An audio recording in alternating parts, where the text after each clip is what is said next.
Book summary of The Accidental Hero, book by Matt Myklusch. The book is sci-fi and fantasy and was originally published as Jack Blank and the Imagination. No, not that imagination.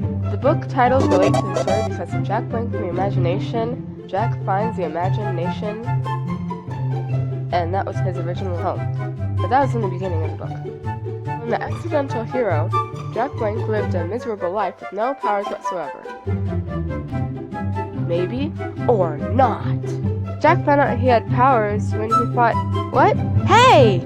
Sorry about that.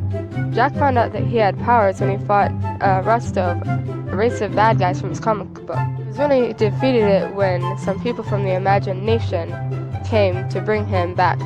Now, I'll also give you a summary of the book, but I'm going to do it in stick figures to keep it simple. So Jack grew up in a place called St. Barnaby's Home for the Hopeless, Abandoned, Forgotten, and Lost. And just from the name of this place, you can kind of tell that this wasn't a good place for him. He didn't really allow anything fun in the place, especially comic books and toys. He was able to smuggle some of the comic books and make sure they didn't get in the trash. That is, until Miss Speedwack found out about him and his stash. Yay! So long story short, he was sent to the basement, was attacked by Rostov, then destroyed it, and then he was taken to the Imagination by his new pals, Jason and Blue. Now he gets to discover more about his powers here in the Imagination. The smartest guy in the world there, Jonas Smart, kind of became his worst enemy.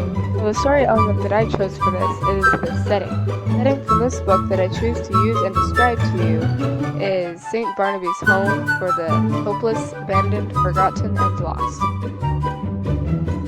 I think the setting for St. Barnaby's Home for the Hopeless, Abandoned, Forgotten, and Lost adds meaning to the story because that's where Jack grew up most of his life.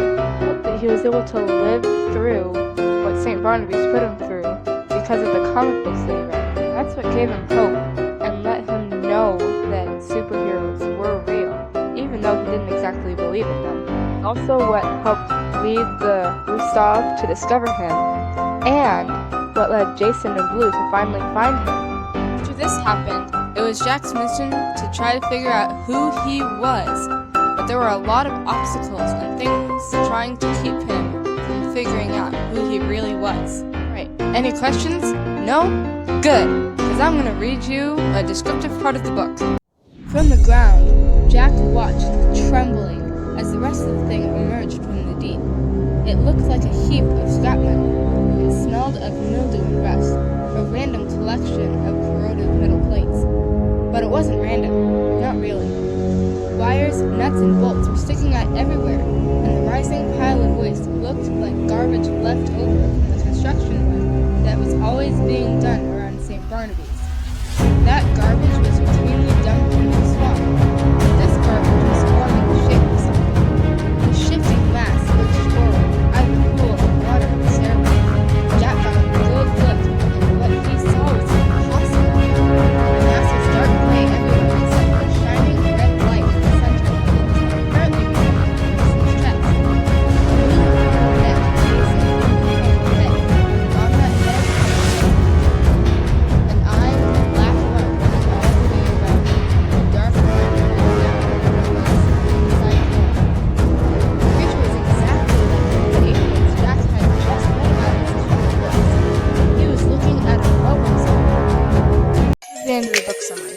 If you have any questions, please let me know. Thanks for watching.